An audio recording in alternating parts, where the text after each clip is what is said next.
नमस्कार दोस्तों, कैसे हैं आप लोग। आज इस वीडियो में हम आर्टिकल 334 पढ़ेंगे। Reservation of seats and special representation of cease after 60 year. तो ये पार्ट 16 है, special provision relating to certain classes. तो क्या है ये आर्टिकल, फटाफट देख लेते हैं भाई। Notwithstanding anything in the foregoing provision of this part, the provisions of this constitution relating.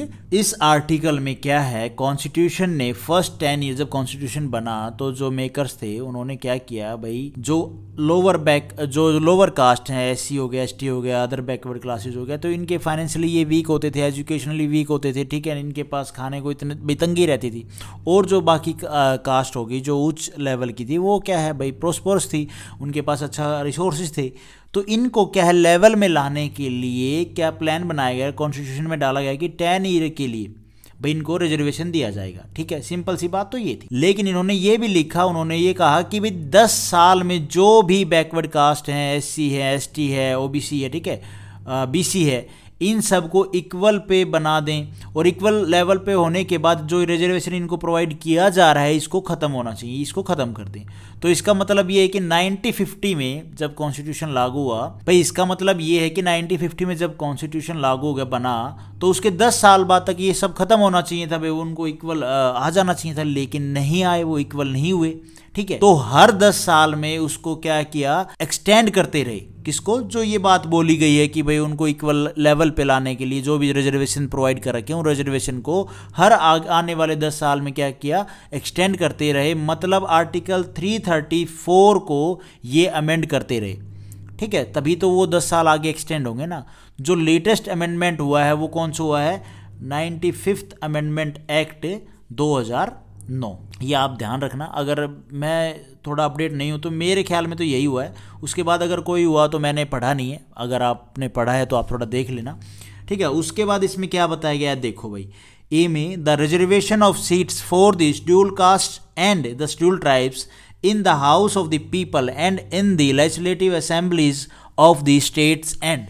इसमें क्या बोल रहा है कि जो रिजर्वेशन है वो SC ST का लोकसभा में भाई सीट्स के ऊपर कह लो, और जो पीपल्स हैं उनके लिए भाई वो आपको पता ही है, एजुकेशन में, जॉब्स में, वो चीज़ें।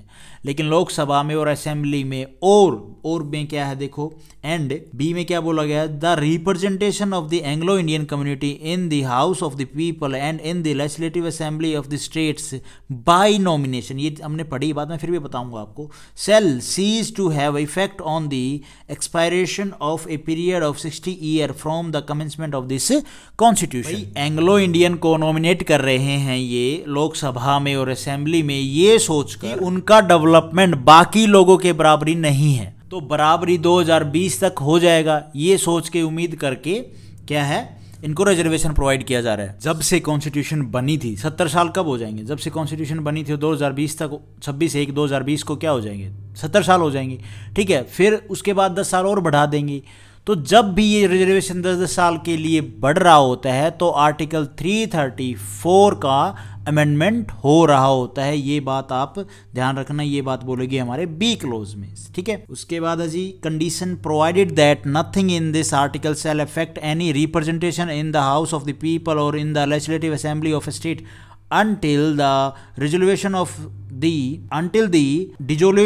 of the then existing house or assembly as the case may be। बोल रहा है कि सपोज 2020, चलो अभी तो चला गया है, जब हम बात कर रहे हैं अभी मान लो वो बढ़ा दिया होगा 10 साल के लिए, लेकिन अगर हम 2020 में, ठीक है, 2020 आ गया है, 70 साल होने वाले हैं और डेवलपमेंट नहीं हुई है उनकी, तो इस रिजर्वेशन को क्या एक्सटेंड नहीं किया गया। मान लो एक्सटेंड करना था, फिलहाल तो कर दिया होगा, लेकिन अगर इसको एक्सटेंड नहीं किया तब क्या होगा, ये बात बोल रहा है इसमें।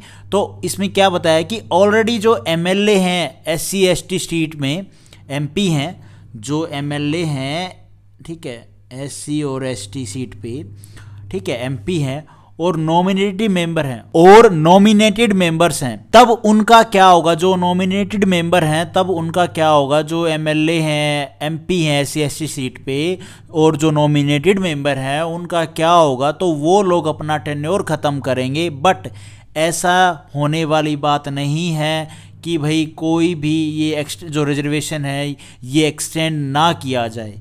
इसको एक्सटेंड कर दिया जाता है, ये कोई छोटी मोटी बात नहीं है कि वे एक्सटेंड करना भूल गए, ठीक है, ये बहुत बड़ी बात है भाई। तो उसको एक्सटेंड कर दिया जाता है। लेकिन अगर ऐसा होता भी है, मैं वैसे बोल रहा हूँ, अगर ऐसा होता भी है तो जो टेन्योर है ना उसको कंप्लीट करेंगे जो भी MP है, MLA है, SC SC सीट से जो नॉमिनेट हुए हैं, जो बैठे हैं, ठीक है, ये बात बोली गई यहाँ पे इस कंडीशन में। तो होप आपको इस आर्टिकल का एक बेसिक सा आइडिया हो गया होगा। Thank you for watching this video. Video आपको ठीक लगी तो लाइक करना गाइज, चैनल पे नए हो तो सब्सक्राइब करना।